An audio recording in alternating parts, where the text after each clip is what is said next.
Okay, so maybe just tell us a bit about what should you know about you? Like, what's your story?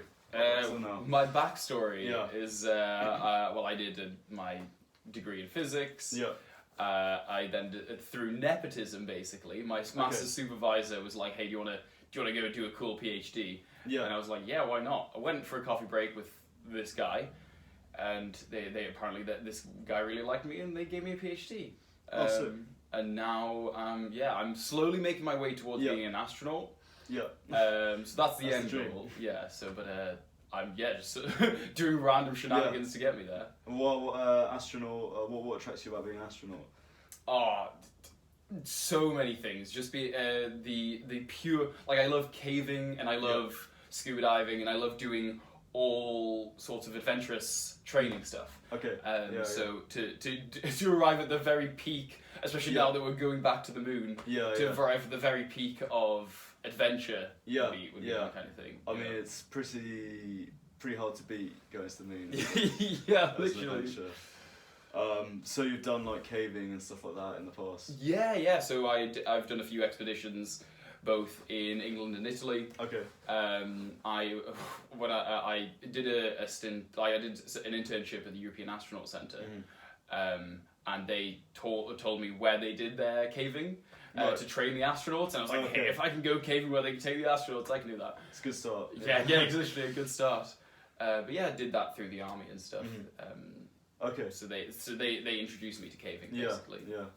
Well, I can imagine it's quite a sort of high stress experience. Like, do you have any weird stories from your time in caving? Any sort of hair raising moments? I mean, it's one of those things that no matter what, I always trusted the guide, which is, I don't know if it's very stupid or very naive, but if the guide was like, you can make this 7-meter jump into this tiny little rock pool, and I'm like, sound, do it, and I just hit it, and I haven't injured myself so far. There was this one time that I came really close where we were going through this thing called the cheese grater, where it was literally about that. It was this one passageway that was about that thin, and you have to. Your helmet and head can't fit in vertically, so you have to squeeze through this one little hole like this, and that was anxiety inducing. But the guy was just like, "Yeah, you can make it." Nathan, do you want to go first? So I was like, "Yeah, I'll just sort of crawl on through." Jesus, man. But, wow. Yeah. Did you find it scary, or were you just so trusting in the guides? I was literally just so every single time I was being so trusting in the guides. Like whether it's mountaineering, well, no matter what kind of adventure training I've done, I'm like, if they say it's possible, it's possible. Yeah. Wow. Did you have much of sort of claustrophobia then, or? I think I'm weirdly like claustrophilic. Like claustrophilic. Literally. Like I love. There's something I don't know, reassuring about being like, if you're in such a. I think that's why I love caving. Like, you're in this one confined tunnel, or like a branching tunnel. It feels, like what's the worst that can happen? I mean, it's just a horrible thing to say when you're in a tunnel that's usually flooded by water. But if a guy is telling you, you should be safe, then and you did it through the army. So, were they training the military people to go through do caving as well? Well, so the army has this thing where they, it's part of sort of team building stuff. Okay. There's adventure training opportunities. So they will pay you to go do like all sorts of things. Like, the first thing I did was skiing. Okay. Back in 2019, the army told me, do you want to go skiing and get paid for it? I'm like, what the hell? Okay, this sounds like a propaganda thing for the army. But they were like, we'll pay you £600 to go skiing with your mates. And I was wondering how they benefit from it. But it builds cohesion, when you, obviously, to work as a unit, you're much more effective if you've been through different experiences together. Like, those people I went caving with, you bond in the same way. You must have a really profound. You get to know people in a much more sort of deeper sense than you ordinarily would. 100%.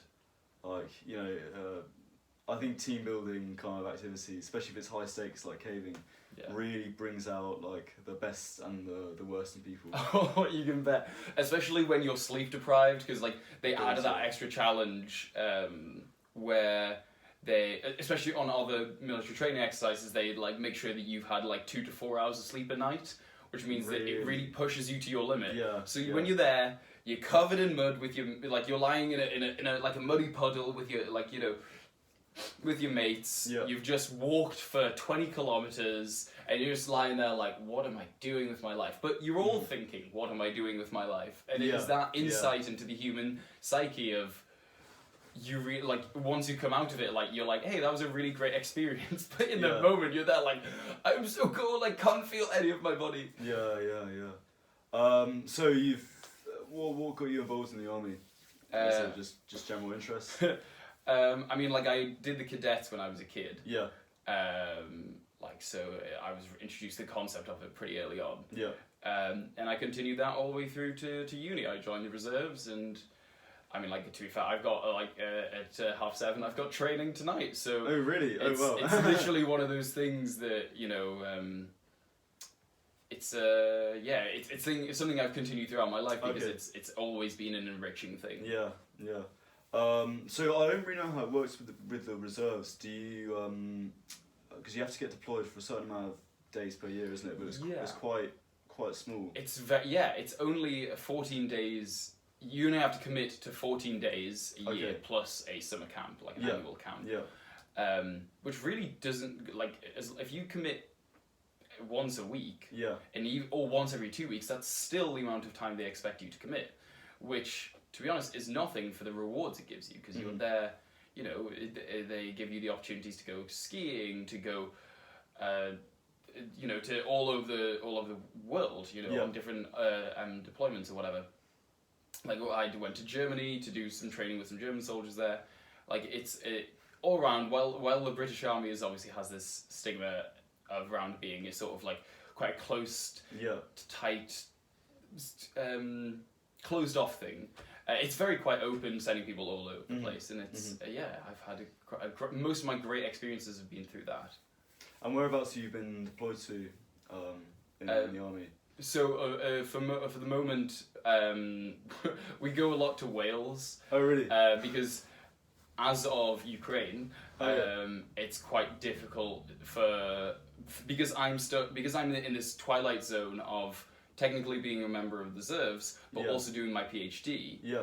I'm in this twilight zone of I can't do anything too risky because by British law, you can't you have to prioritize somebody who's better to a war effort outside of the front lines. They're kept at home. Okay. So basically, all STEM students are saved from conscription. Right. Okay. Because in the First World War, Henry Moseley, who was a researcher at Manchester, was shot and killed, and from that point onwards, the British government agreed to pass a law that if you are, quote unquote, like I say, more valuable to the war effort outside of the front lines, you can't get conscripted. Okay. So you're spared the more dangerous tasks. Yes. So the most exciting things that have happened to me, I've gone to Wales and Germany, but nowhere. I mean, I was planning to go to Cyprus. But then Corona kicked off, and we were all confined to of course, to our houses. Of course, yeah. No, it sounds really amazing to be part of. And so you're thinking after your PhD, like being an astronaut that's the dream. Yeah, I mean that's the dream. I was talking to Frank de Vin, who is the European Astronaut Centre, who's in charge of it, the whole selection thing, and he was saying that that there's going to be either a selection in 6 years or 12, and either or, I can sort of I can give it my best shot either way. But that's the ultimate dream, and that's what everything I've ever done has been leaning towards. Which even if I don't get to be an astronaut, I'll still be hella employable.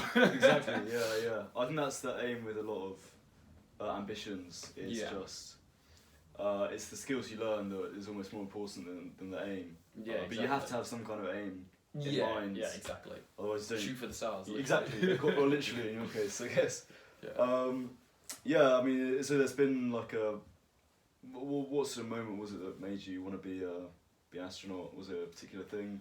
Jeez, it's just sort of always been there. Was it a childhood dream? Yeah, Oh, exactly. wow. I mean, it's one of That's those so things cool, when you're a kid and somebody asks you, oh yeah, what do you want to be when you grow up? And you're like, astronaut. And then it sort of persisted. Yeah. And then there was this weird twilight phase when I was like 16, 18, when people asked me, what do you want to do? I was like, I want to be an astronaut, but it felt wrong, so I started saying, an aerospace engineer. Okay. And then by the time I got to my third year in uni, I was like, oh, damn, I'm like actually going in that direction. I can start saying that my end goal is being an astronaut again. Because you sort of, like, when you're like 16, 18, people kind of take the piss, you know? Mm-hmm. Yeah, no, it's difficult ones for people to take seriously when exactly. you're younger. So tell us a bit about your PhD, because that's obviously what got us talking. So You're studying dinosaur bones and the aerodynamics of flying. I don't want to take the term. Pterosaurs or pterosaurs. Yeah, literally. I mean, it has such a wide scope of potential because it's one of those things that we haven't. While we've been able to analyze and scan dinosaur bones for years, for decades, the difficulty has been replicating those in structure, their structure. The great breakthrough was obviously 3D printing, because the moment you can scan a bone and copy its model and then 3D print that out of titanium or whatever, especially now modern 3D printers are really getting good at copying density. We can start to copy dinosaur bones. That's incredible, because the one thing that I really was keen to ask you about is how come no one's done this before? Because it seems like such a first go-to, such a go-to thing. Maybe we could talk more about this, but you were saying how the aerodynamics of the dinosaur bones are like just these really heavy animals. Nothing, not like no flying creature today is as big. Like, so I think there's an albatross that has a wingspan of 3 to 4 meters. Okay. And the pterosaur had a wingspan of 11 to 12 meters at max length. That is which is like huge. It's bigger than the one wing is bigger than the size of this room. Like it's a phenomenal scale to be working with. Yeah. So obviously the first question is, like you say, like why haven't we done this before? Yeah. And it is because we just haven't had the copying technology. The scanning technology has been there, but the replication is the hard part, and that's why I've been brought in. I have like 7 supervisors from different fields, because we're basically trying to create a new field of engineering. Okay. Because now that we have the technology for it, we can try striving for that. Yeah, wow. I mean, that must be so exciting to be part of something so cutting edge and something that people haven't been able to do before, and like you can really see the advancement in technology. Oh yeah, 100%. I mean, like the first signs of biomimicry were like Japanese bullet trains that were modelled after hummingbirds. Because like there has been so much copying of nature's designs before, but we've never ventured as far as to think, what if we use dead things as well, like the dinosaur fossils, because we don't have a living sample to just we can't just put a pterodactyl or a pterosaur in a wind tunnel. Like we have to model it. That's the difficulty. So are you studying much about the Japanese bullet train as a means to, as like a sort of a model maybe for what you're doing? So I've been basically a lot of the start of my PhD was just reading over papers of previous cases of biomimicry. Okay. So like the Japanese bullet trains, there was people using modelling, I think it was snake skin or something, using graphene to replicate snake skin as a healing, like a plaster. So obviously you cut yourself, you put a plaster on, and that starts to heal automatically. But there was these people using graphene as a way to replicate for biomimicry to actually do the actively healing it rather than just protecting it. Wow. So there's been some amazing instances of people just copying nature, who's been evolving for millions of years. So just steal their ideas. Yeah. I mean, that's the amazing thing is you can't get more precise than nature. Like exactly. I don't know if you've ever seen that that photo of a sort of razor for like a shaving razor. Yeah. And then it's got like, no, I think it was a needle, like a sort of pointy needle for sewing, and under a microscope, and next to it is a sort of bee sting, and the bee sting is just so pristinely sharp. Yeah. And you compare it to the needle, and the needle's like all sort of. Oh yeah, it's jagged. And jagged. Yeah. And, I mean, it just gives you goosebumps, doesn't it? Yeah, it's actually so. Like I was chatting to one of the experimental officers, and he was talking about, I forgot what kind of animal it was, some kind of insect, maybe a moth, that had wings that were essentially Velcro. Right. That were the same. In order to, I don't know how they used it, but it was in order to like attach themselves to surfaces, they would just their wings were more Velcro than Velcro. Wow. They were literally like the idea of Spider-Man, you know, where it's always like, oh, you just put his hand on the wall and he sticks to it. The wings of this animal were literally like that because they literally just attached itself. It would just be an adhesive to any surface, and it's the things that obviously modern technology at most has been around for 3,000 years. Yeah. And at least has been and the shortest amount of time has been around 30, 20 years. So, but obviously nature's been doing this for millions of years. So it's like it makes sense why, like you say, a bee's stinger is better than our own manufacturing of nails. Yeah. Like needles, sorry, yeah. Is the sort of Velcro moth any relation to the modern Velcro, or is that just a coincidence? No, that was just a pure coincidence. Okay, wow, that's even weirder. Exactly. It's almost like we've reached the same. Well, it's the same thing of sharks and dolphins aren't related. Yeah. That tail fin structure is just the most efficient way of traveling in water. So animals like the like whales, everything you see in the sea, well, most things that want to travel fast, will have a very similar design because it's an iterative process. You know, you try something that works, you try something that doesn't work, and you just keep going along that iterative process until you have an optimized design. Sharks and dolphins, completely unrelated, but with very similar designs. Well, I've often heard it said like that, you know, people often wonder what would alien life be like if we were to find another planet, and people often say, well, you know, what's to say they wouldn't be exactly like us? Because, like bipedal, yeah. Yeah. What better design is there?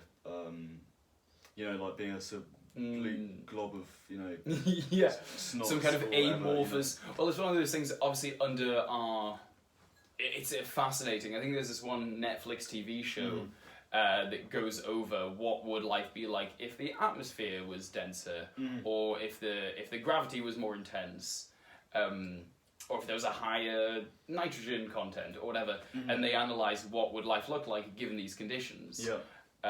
And I think one of the most interesting ones was what would life evolve to if you had a planet with double Earth's size. So gravity was largely increased, and it was, but they were literally everything flew because in order to have the muscles to be on the ground, it's inefficient basically to live on the ground.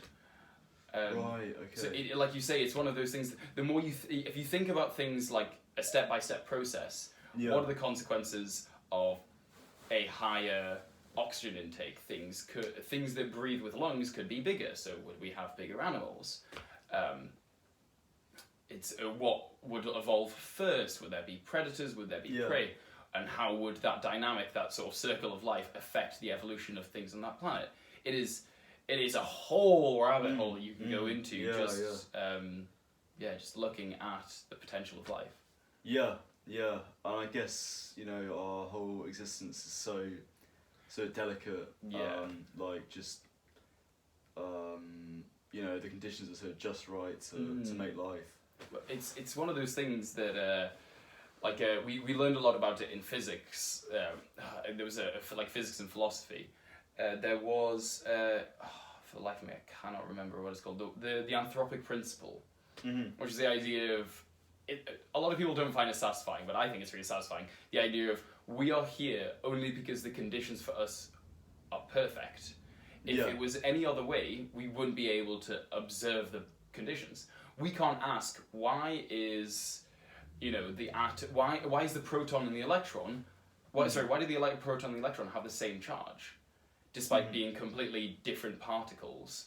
And it's because if protons and electrons had different charges but different but opposite, then atoms couldn't form, we couldn't form, therefore we wouldn't be around to ask the question, why aren't we formed? That's a really weird thought. Yeah. Like if anything in the universe was tweaked, we can't then be in that universe to ask why can't we exist in that universe. So things are necessarily the way they are because they are the way we are for us. Yeah. That's a weird venture into sort of philosophy there. There's like the idea that things only exist to be perceived, like if a tree fell down in the forest and no one's heard it or saw it, did it even fall down? Yeah. For me, I find that a bit dissatisfying. I think it did. It did actually fall down. But I get the point that they're making. Maybe it's a similar thing there. I don't know. Yeah, it's. I find it interesting where philosophy and science kind of combine. I mean, I would argue you can't be a good scientist without philosophy. Philosophy gives you the tools to ask the questions that you answer with science. Yes. It's very true, very true. I guess so much about science is having a good attitude to like the brutal scientific process, which is it's not. There's no guarantee you're gonna get the results you want. Get the results you want. It must be. So many scientists who have, tried to discover or invent something and it's just not turned out the way they wanted at all for whatever reason. Yeah. And then it's like, but that's just the beauty of the process. Exactly. I mean, like the scientific method is a philosophical thing. Yeah. It's again with all of the ancient Greeks were like Pythagoras. He was a philosopher, but obviously everybody knows like the Pythagoras' theorem, and they worship numbers. But out of their worship of numbers came something that is taught to primary school kids these days. Yeah. No, it's crazy. I mean, I think it's quite a recent, relatively recent thing. I guess this big polarization of science and philosophy, almost as complete opposites, and you can only do one or the other. But I think I think that it's where the two sort of join that it's most fruitful. Sorry, go on. I think those two things that it is most fruitful at the smallest and biggest scales. Yeah. On the smallest, why are particles the way they are? What is going on down there? Yeah. And on the biggest scale, you can't, for example, dark matter, we can't search for, in order to find what dark matter is, we need to know what question we're looking for. Where it's, or the expansion of the universe, all of the cosmological things. In order to get to the answer, we need to ask the right question. And that comes from the philosophy. Yeah, definitely. So, going back to your PhD, what's the sort of, where do you see it go? So you're in your first year now? Or? Yeah, okay. First year. Yeah. So what? Where do you see? Because it's 3 years for the. About 3.5 years.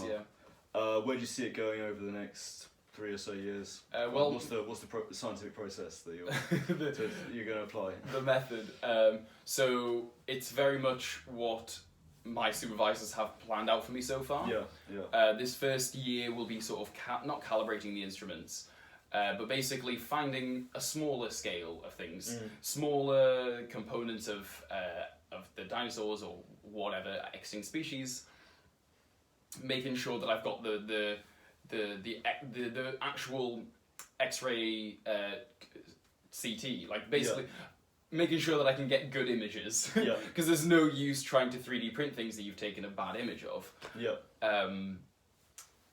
And then the second year will be sort of bringing up the scale, focusing more on building the actual metal components, like the 3D printing process, once I've got the models. And then the third year will be taking the actual 3D printed models and putting them against tests against modern engineering things. So the running example is we take a component of a pterosaur, 3D print it out of titanium, and by the third year we compare it to a component of an F-35, like a jet plane. You know? Yeah. Wow. That's the process. Yeah. Wow. Yeah, that's really interesting. By the end of it, I should have 4 to 6 papers in my name. Wow. which is great. I need a 4 as a minimum. Okay. To pass the PhD. Yeah. To be Dr. Pili. So yeah. But a few bonus ones on the side. They said can't hurt. Yeah, exactly. Because like you can imagine how much information can be extracted from even just scanning the dinosaur bones, not even recreating them. Yeah. No, I mean I must say, one thing I think that's really interesting about like sort of the stuff you can study at an academic level in physics, in science, I guess. Yeah. Is it's so the thing with, because I study classics, and I think the one criticism that could be said about classics, although I do think it's important that we study it, is that there's not like more stuff to discover in the same sort of objective sense. Like you can say there's a new reading to be taken on a like a philosophical text or a play or something, but it's like it's so sort of obvious to me, like the concrete knowledge that can be gained from what you're studying, which is so exciting. It is, it's nice to have that concrete background. Mine, I also love the almost artistry of classics. Like I have 2 copies of Marcus Aurelius's Meditations. Oh really? Which are completely different translations and can be interpreted completely differently. I have this is true. I have 2 copies of Beowulf. Yeah. And I think I took ancient history at A level. Oh really? So I've read some Livy. Oh yeah. Obviously Herodotus. Yeah. So I love my ancient history, and I always used it in tandem with my physics, you know. Oh wow, you're very well read then. Oh, that's sick. Yeah. So I guess the big thing with the like dinosaurs is like the size difference. Yeah. So maybe this feeds back to what we were saying about like the environment we grow up in dictates like how big we can grow and stuff like that. So what was it about the environment in the I don't know what's the term? There's the Triassic Jurassic, and it's killing me that I don't know the last one. But like the Cretaceous. Is it? Cretaceous, the Cretaceous era. So you'd think I know more about dinosaurs now. So I honestly couldn't tell you what made them so big, but it is our use of their size that is where we get all our information from. But the most fascinating thing is that they are so light. Yeah. If they are basically birds. Okay. If you take I was scanning a vertebra of a T-Rex the other day. And obviously our vertebrae are like yay big, right? Okay. This T-Rex's one was huge, it was like that big, about that, easily half a meter like long, and then about 30 centimeters thick. Except it was light as a feather basically, because it was hollow. All of the dinosaur bones were hollow. Which I think a lot can be learned from that, because they did things like they filled their hollow bones with air sacs to help breathing or to do who knows what. And this lightweight hollowness is what we don't do too much in modern aerospace. And the thing is, we could fill that hollow area with something like a liquid that could help heal damages in engineering structures. Yeah. Imagine you have like the ideal my go-to example is a suspension bridge. Imagine you have a suspension bridge. You can basically model a suspension bridge as a T-Rex's spine as a suspension bridge. Because that thing was huge. The whole spinal column was completely horizontal, and it was I can't quote numbers now, but it had to maintain the weight of the whole animal whilst also preserving the integrity of the spinal column of the what are they called? The nerves. So it had to protect the nerves while also handling this immense weight. So what you find is that the spine of a T-Rex can be modelled like a suspension bridge, and their bones were filled with, obviously, they weren't filled with marrow. They were filled with other things that could help heal the structures if there was a damage. So imagine a suspension bridge. I don't know, like the Golden Gate Bridge in San Francisco. Yeah.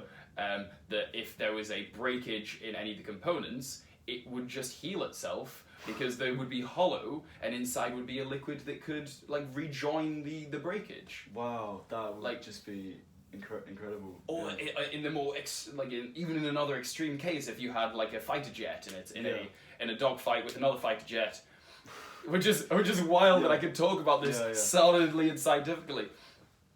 And that fighter jet takes catastrophic damage. Yeah. It won't be catastrophic if you have something that can immediately repair that damage, which sounds so science fiction. Yeah, it sounds so science fiction. It sounds self-healing metal. Yeah. But my 7 supervisors, who are very, very well-educated people, all in their 50s and 60s, were genuinely all considering this possibility. Yeah. And it's not like they were all biologists. They were material scientists,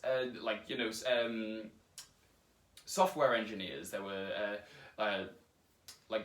my industrial contact works at BAE Systems, and he was like, yeah, we should make self-healing jet planes. And I'm sitting there thinking, what have I got myself into? But it's exciting, I can tell you that. That's amazing. It must feel so like science fiction. Exactly. The whole thing. So what sort of, you said you you got involved with it because you one of the professors sort of offered it to you. Yeah. Was it an area of interest to you, or is it sort of just arbitrary that you ended up doing it? Yeah, well, truth be told, I didn't even want to. I couldn't be bothered to go meet the guy. Yeah. So I remember my master supervisor one day in the lab was just like, okay, so do you fancy a PhD? And I'm like, yeah, I'm not going to say no to a PhD, you know? Yeah. And he's like, go for a chat with this paleontologist. And I'm thinking, okay, cool, it's paleontologist. Why would I want to do that? It gets to the day and I'm feeling pretty ill and I'm like, can I be really bothered to go? Yeah. And my housemate is just like, just go for it. Yeah. You're not going to lose anything from meeting somebody. And I go and I meet the Phil, who's my now supervisor, and we were just chatting about dinosaurs. Yeah. And the solutions that they came up with, and they were talking about like they were, you've seen brachiosauruses, huge, bigger than elephants, and they're all vegetarian. They were all can't think of the word. They only eat plants. Yeah. And it is amazing how efficient things like their mouths and throats were, in order to do that digestive process, and because they had to digest so much plants all of the time, because obviously they're eating herbivores. There you go. Yeah, that's right. I was just laughing at the idea of a sort of vegetarian. Just Brontosaurus, Yeah, literally optimizing all of their. So we were talking about all of these optimizations that herbivores had, and I'm thinking, what the hell am I doing here? And it was like, so look at this skull of an animal, of this dinosaur, and now look at a Hoover, and they had horrendously similar designs, and I'm like, what the hell is going on here? And I was clearly showing enough enthusiasm that this guy was like, right, we'll take it, because they'd had that opposition. They'd had this PhD open for 2 years, and they hadn't taken anybody yet. Yeah. I go for a coffee with Phil, and he's like, he says to my master supervisor, yeah, we'll take him. So while my friends like Sid and my housemate, who were both going for particle physics, were doing interviews and writing cover letters and basically literally applying for uni again. And I got one basically just through knowing a guy. Wow, yeah. Through knowing a guy and enthusiasm, which I know what. Well, you're very enthusiastic, I will say that. And it's, yeah, that's... I mean, it's very important because, like, it's, really reiterates the whole purpose of what you're doing, you know, if you're passionate about something. So, yeah, it's very good. But, I mean, did you think you were going to study that kind of stuff initially? Oh, no way. I thought I was going to go down particle physics route along with everybody else that I knew. And I thought I thought I was kind of pigeonholed into that route. Yeah. Like, in my head, I was like, I want to do something more interesting than just looking at particles. Because, like, particles are cool, but, like, there's more stuff to be done now. And I knew I was going to be of use somewhere else more than particle physics. And that's when the opportunity, almost like fate, because I was there like, I don't want to apply for particle physics PhDs, and I was looking for more PhDs in the space sector, because at that point I had my internship at the European Space Agency, so I was, you know, I knew I could definitely do something in space, like to do with space research. And then this came out of nowhere, and I was like, this is the perfect thing. Dinosaur engineering. Yeah. I can get behind that. Yeah. So, I mean, we talked a little bit about it, but where's the scope to this? Like, I mean, I guess you're saying, like, you could get buildings to repair themselves and stuff. But, like, I mean, how much heavier could we make a plane, in theory? Can we make a massive plane? I mean, there's been designs for like basically flying hotels, and they are completely feasible. What the insight that the pterosaur gives us is a insight into reliability. Yeah. Okay. From an industry point of view. Yeah. They. Like I think in the last 10 or so, no, it won't be 10 or so years. I think in the last year, 2 fighter jets in the British Army, they lost 2 fighter jets, and neither of them were to do with actual like combat. They were literally manufacturing errors that caused the planes to go down. So naturally, that's what sparked the interest of them coming to the dinosaur people. Yeah. Because they were like, the paleontologists told the aerospace engineers, we can design better component, not only the greater structure, but the actual internal components, so that they break less often. You know, the fact that you can lose billions and billions of pounds because a single component just snapped internally to the aircraft. Is a big worry, so that's where this comes in, and it's like we can use 3D printing and dinosaurs to make things that. So it's not just the size and the integrity or the shape and the aerodynamics and the efficiency. It's also the reliability. You know, if you can make reliable 3D printed components that do the job, you've basically saved somebody billions of pounds. You know. Yeah, that's so funny. Just one tiny sort of error in the machine, and it's just such a waste. And that's where the self-healing comes in, because even if a tiny component does break, if you have something that can heal that can then be replaced. Yeah. If you can stop that plane crashing and make sure it gets back to a workshop safely, then you've saved all of the money of losing the rest of the plane, because of course, it was this gorgeous example of a T-Rex bone, T-Rex leg bone, right?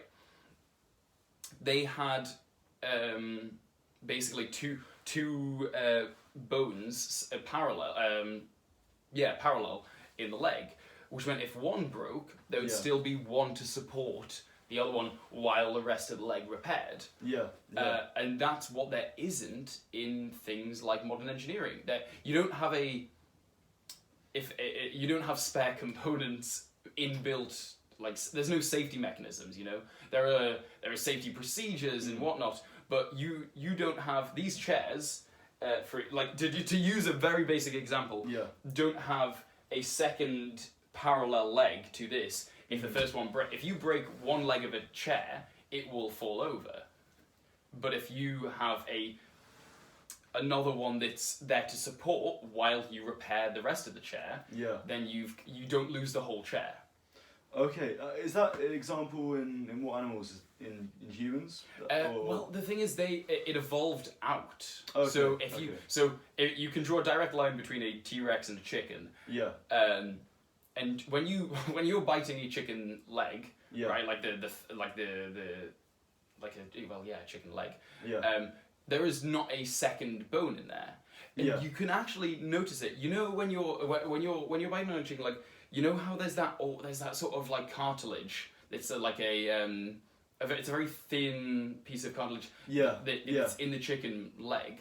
That is the remnant of the second bone in a T-Rex. Wow. That is the evolutionary remnant, and because the chickens are prey, and we've bred them to basically just be a big ball of meat, they didn't need to have survival mechanisms. But because T-Rexes were active hunters and were also attacked, they had to have these mechanisms to cope with those kind of injuries. There is here in Manchester there is there's the Williamson building. Yeah. And inside the Williamson building there is a brother species of a T-Rex in that building, and you can go and you can see where it repaired itself, because there is a bunch of the bone that is almost clotted, and it's basically just completely healed, and that the rest of the T-Rex would have healed over this clotted bone, but the T-Rex didn't die there. It had time to regrow an entire bone because it had that second support bone. So there's lots we can learn. Yeah, I mean, I guess the thing about machines is it relies on sort of outsourcing repairs, in a way that, I mean, I guess you could say the analogy that like going for an operation is like being repaired, but obviously we've evolved to have to repair ourselves. So I guess we have more safety features than, if you like, than the machines we build. Yeah, exactly. Because the machines we build are less organisms and more just robust machines. They don't have coping mechanisms that help them heal themselves. I do find it funny though how much we need, how much similarities we see between machines and our animals and ourselves. I guess like the example illustrated by the examples you're talking about, how much crossover there is. But I guess it makes sense because it's all just about completing a task in the most efficient way. Exactly. Well, we were talking a lot about space and being an astronaut and stuff.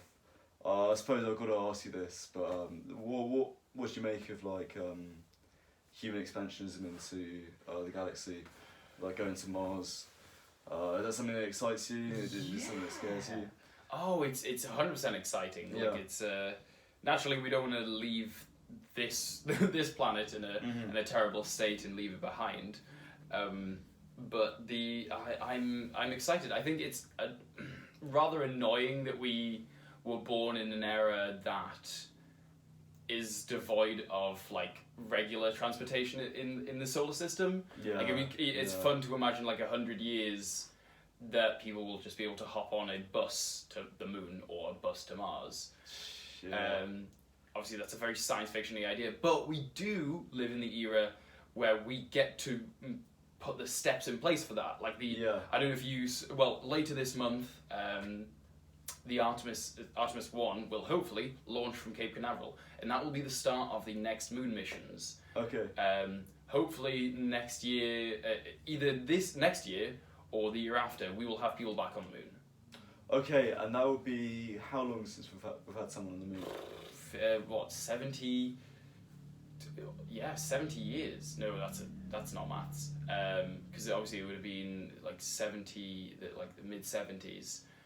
So yeah, about 50 years. That is remarkable.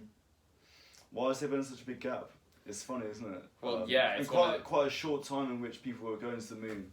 Yeah, I mean, they sent Apollo 11 through 18 to the moon, and there's only been Americans on the moon, and I think people sometimes forget that. Yeah. And we've sent probes and everything, and the reason we haven't gone back is, well, A, because Vietnam stopped the Americans going to Apollo 19 and 20. Okay. So that they were basically, it's a case of funding. Mm-hmm. We've basically, with the concentration on building the International Space Station in the early 2000s, and like a crisis of there was not enough money, basically from the 70s to the 90s. Yeah. It's only in all of our missions have been about understanding human spaceflight, because if we can't protect people because we haven't had the technology to keep people on the moon. Mm-hmm. So part of what I was working on when I was at the European Astronaut Centre was, how do we shield astronauts long term on the moon? How do we build accommodation on the moon that doesn't rely on the Earth's atmosphere? Because we rely so much on the Earth's atmosphere. Mm-hmm. If you're on the moon, you need like SPF 300 just to not get cancer from the sun. So that's where all of the technology has been leading us to, because there's no point sending Jim to the moon if Jim dies after a few days, or has horrible side effects. And that's what the International Space Station has been about. Yeah. It's about understanding, can we keep humans in space safe? Okay. And it's been to summarize, it's a issue of money and safety is why we haven't sent people back to the moon. Okay. Yeah, because I guess that's is that so the next thing to do then, I guess, because in preparation for expanding humans outwards is like, I mean, how long do you reckon you could get someone to live on the moon for, given the research? You know, I mean, could you just set up a colony there? I mean, I wouldn't be surprised in the next 10 years if we had a colony going. That is crazy. It's mad. It honestly is madness. Like the amount of the way. Do I have my bag on me? Yeah. The way 3D printing technology has progressed in the last few years is madness. So we've found a way to now 3D print moon dust, and what I have here is an actual bit of 3D printed moon dust. No way. So that is moon dust that has been mixed with plastic and has been 3D printed in a 3D printer. So with that principle in mind, we can now start to just 3D print houses on the moon. And it's only about just getting stuff there, you know? Yeah. It's all about about getting the funding, and so the technology's there now. Yeah. And of course, building the facilities we would need to then launch people to Mars. You know, it's a chain system, because obviously the moon has less gravity, easier to send things from there. Yeah. So what is moon dust exactly? Moon dust is predominantly it's literally all metal oxides. Okay. It's like aluminium oxide, magnesium oxide. It's essentially it's a bunch of metal. Okay. So in that case, because of that, is very good as a building material once you mix it with plastic. Oh, right. Okay. And I mean, obviously, I'd imagine, given your aspirations, you'd probably say yes to this. But I mean, would you ever want to be in a colony on the moon or on Mars? 100%. Like, you know, if I could. You know, in the future, if I have like kids or whatever, like I would obviously want to take them with me if I was going to go to Mars. Yeah. But to the moon, obviously it would be great to take them to the moon as well. But it's for extended periods of time. But I would gladly go any day. Like, of course, it would have negative side effects. Obviously, the lower gravity is going to have side effects on your health. Okay. But I wouldn't be surprised if somebody figures out a way to maintain muscle mass and bone mass and etc. when you're on the moon. Yeah, no, I mean, it would just be. I was just thinking about it now. I mean, we're at an exciting time in history. Yeah. Well, I think you're right. I mean, people will focus on the negatives a lot, but if you just take a step back, it's like, actually, this is a really cool time. Yeah, it's like nobody ever thinks they're going to live through history. Yeah. Like, you know, nobody ever thinks that they're gonna, like, we've lived through a plague. You know, in years to come, people are going to talk about coronavirus, and we'll be like, "Oh, we were there." And of course, and the same can be applied to people who explored. Like you could, you know, obviously we're never going to meet Darwin or anything, but there's people in the past have said, "Oh, I was there when this happened, or when this happened," and you think, "Oh, I'm not going to be around when this happens." Yeah. But you know, we've come a long way since, we've come a long way to getting to space, you know? Yeah. I reckon the first woman is going to be on the moon either next year or the year after, you know? Wow. That's so mad. Yeah, there'll be Europeans as well. You know? Get everybody involved. Yeah, well, I think it has to be a global thing. Yeah, 100%. I wonder what it will mean for culture. You know, like what will, how will culture change? You know, if there's colonies on different planets. Because I suppose throughout history, people have always colonised the different areas.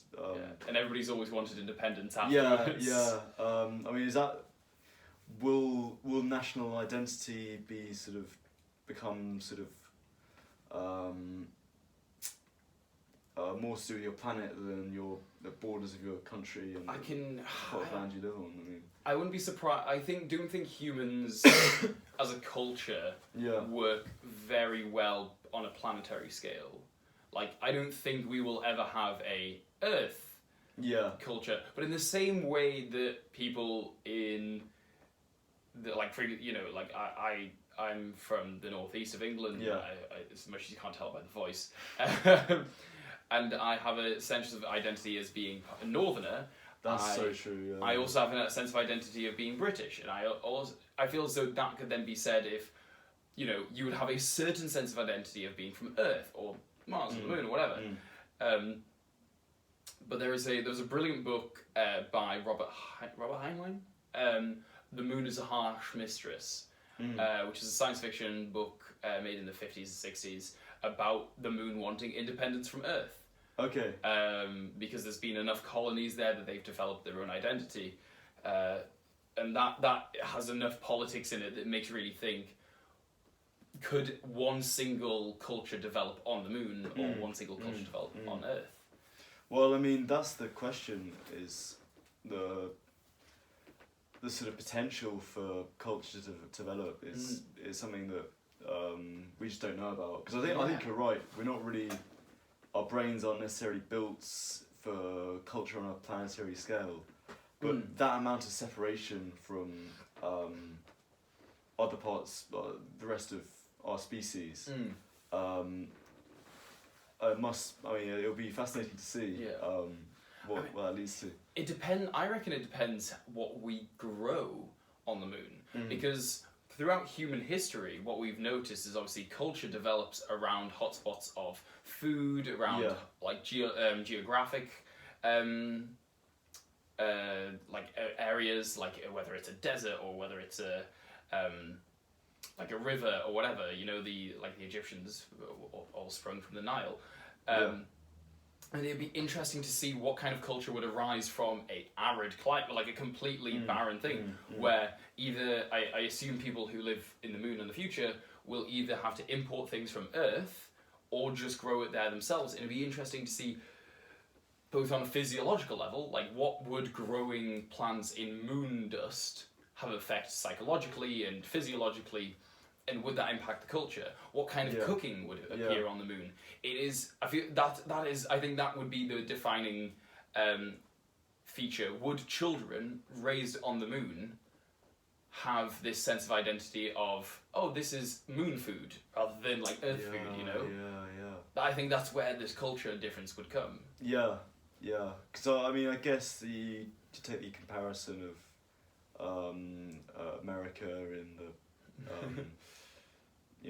Columbus and all that, like it's a similar thing, isn't it? Like similar sort of distance in terms of time to travel and sort of, you know, back and forth, and similar sort of adversity, like, you know, you don't really know how you're gonna make food and stuff. Yeah, exactly. And yeah, but it's even more extreme because, like you say, there's just not, you know, growing food will be very different, and yeah, I don't know. I mean, it's really exciting just to think about it. Yeah, I mean, like, unless we get like a breathable atmosphere on the moon, I would venture to say that I don't think the moon could develop their own culture. Okay. Because I feel as if you live in a... Yeah, I guess you'd have to wear a Hamza suit or whatever. Yeah, like an astronaut suit or whatever, just to go outside. Yeah. And if we've learned anything from lockdown, I don't think you can develop a culture from just living in your own house, basically. Yeah. So I think you'd go pretty insane quite exactly. quickly.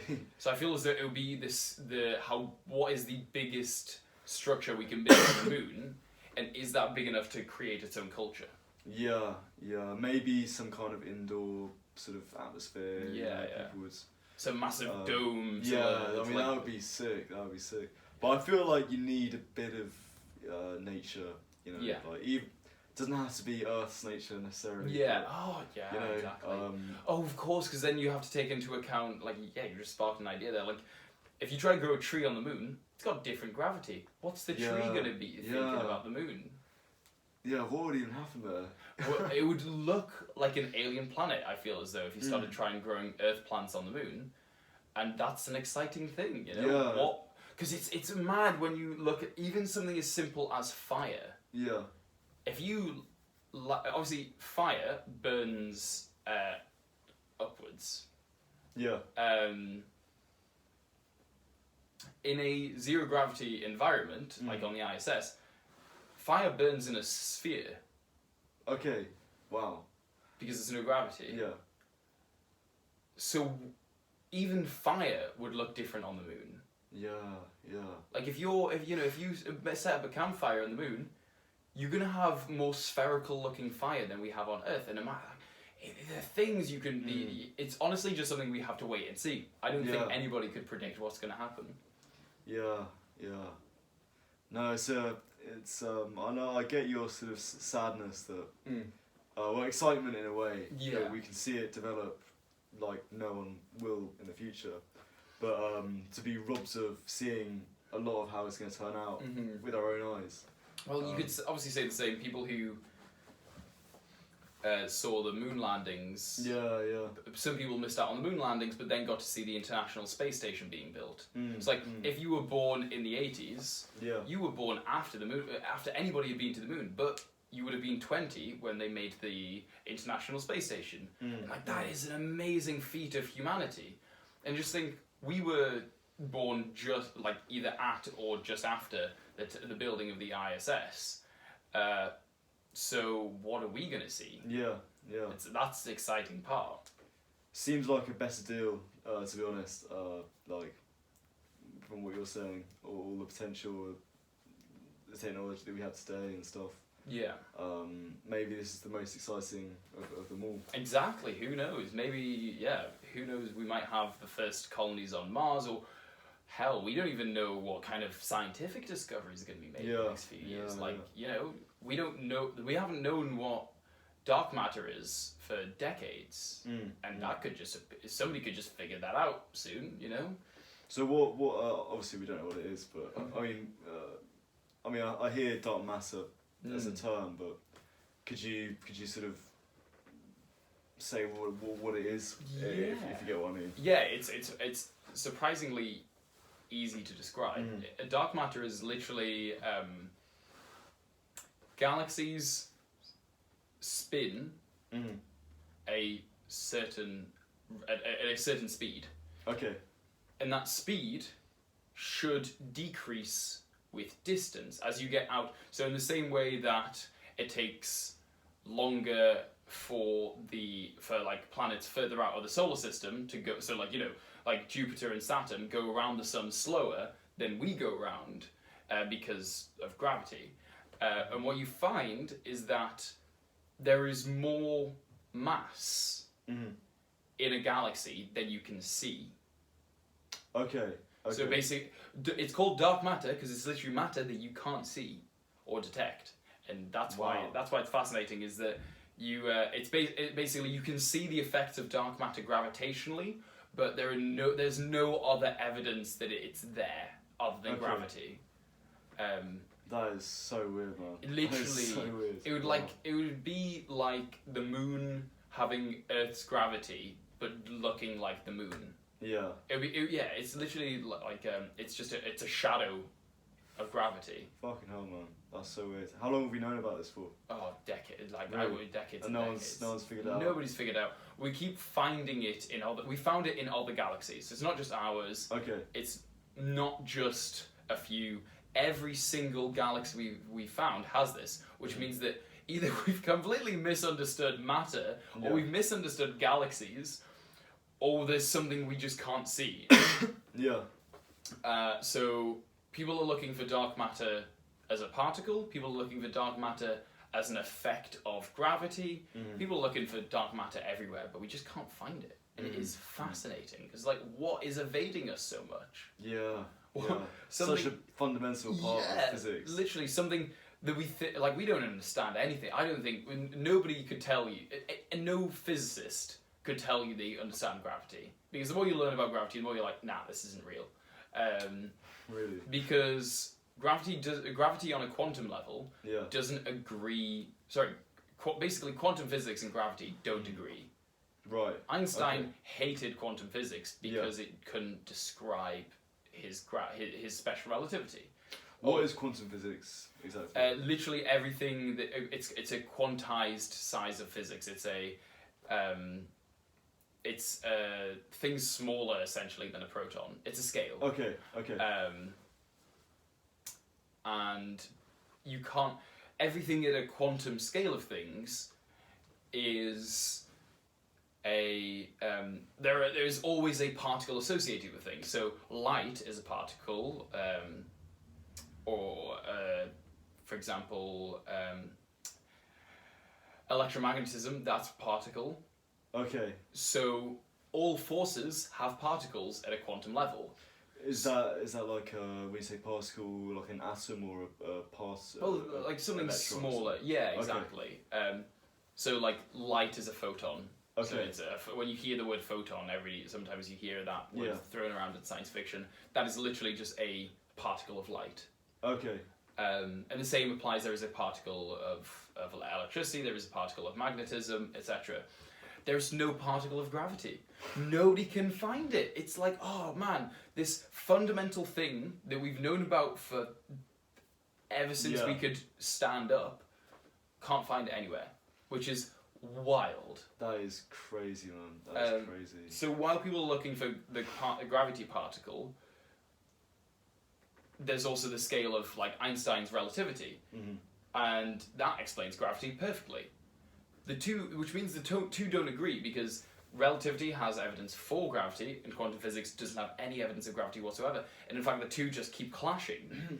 And in the middle, there's things like Hawking radiation. Now, Hawking radiation, I'm not going to go into too much detail, but to summarize, you need both an understanding of quantum physics and relativity for Hawking radiation to happen.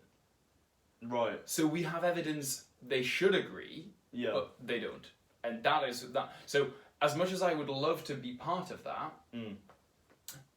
it's too much. Yeah, I can imagine. That's what a bunch of Sid and his friends, some of his friends will be looking towards, and colleagues, just looking for gravity, which is wild. What a thing to be doing, man. Yeah. What a thing to be doing. Wow. Well, I'm conscious you'll get onto your thing, but before you go, I just think we talked a lot about seeing history, great moments in history that we're going to see in our lifetimes, and how would you like to be remembered in the history books? Just having fun. Honestly, I don't care if I make it big. As long as I was known for having fun, that's all that matters. Fantastic. Well, thank you very much. Thank you very much. Yeah, this is absolutely fascinating. I'd love to talk more. well, if you're ever down to do this again, yeah, absolutely. Yeah, brilliant. Thanks for all. No, thank you very much.